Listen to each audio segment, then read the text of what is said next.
মুসলমানি করছে, তারপরে প্যান করে ওরা খেলাধুলা করছে। বড় ছেলে তো নাচানাচি করছে। আঙ্কেল তুমি কি ব্যথা পাইছিলা? এত ইজি এবং এত ভালো স্মার্টনেসের সাথে যে কাজটা করছেন, এটা মানে আমরা অনেক খুশি আপনার। তো মানে আমি চিন্তাই মানে করতে পারিনি যে এত সুন্দরভাবে কাজটা করা সম্ভব।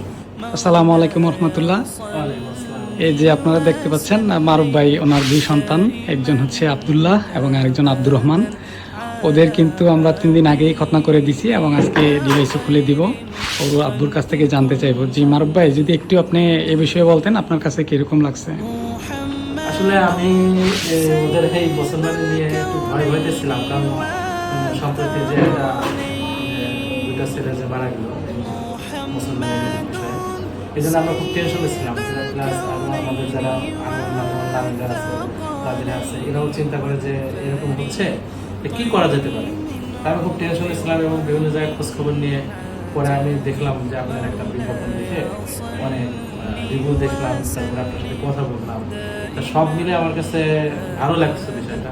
তারপরেও মানে চোখে না দেখা পর্যন্ত জিনিসটা একটা প্রবলেমে থেকে গেছিল, কিন্তু যখন আর কি এটা ওদেরকে মুসলমানি দেওয়া হইলো, যখন এটা দেখলাম চোখে, এত ইজি এবং এত ভালো, ওরা তো মানে আমি চিন্তাই মানে করতে পারিনি যে এত সুন্দরভাবে কাজটা করা সম্ভব।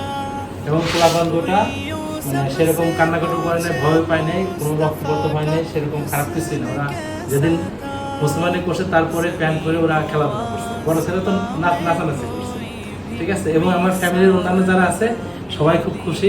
এবং আপনার যে মানে সুন্দরভাবে যে ওদের বোঝানো এবং যে একটা স্মার্টনেসের সাথে যে কাজটা করছেন, এটা মানে আমরা অনেক খুশি আপনার। এবং আমি বলবো যে যাদের ছেলে আছে এই মুসলমানি করানোর জন্য, তারা এখন বর্তমান যে প্রযুক্তি আছে, আপনারা কোনো চিন্তা করবেন না, কোনো ভয় পাবেন না। এই ধরনের যদি কাজ করান, সেক্ষেত্রে সম্পূর্ণ নিরাপদ, 100% নিরাপদ আমি মনে করি। আচ্ছা ঠিক আছে ভাইয়া, থ্যাংক ইউ। তো আব্দুল্লাহ, তুমি কিছু বলো। আঙ্কেল তুমি কি ব্যথা পাইছিলা? এখন ব্যথা আছে? আচ্ছা। আব্দুর রহমান, তুমি কি ব্যথা পাইছো?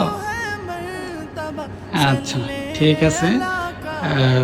সবাই হচ্ছে আব্দুল্লাহ এবং আব্দুর রহমানের জন্য দোয়া করবেন। সবাই ভালো থাকবেন। আসসালামু আলাইকুম রহমতুল্লাহ।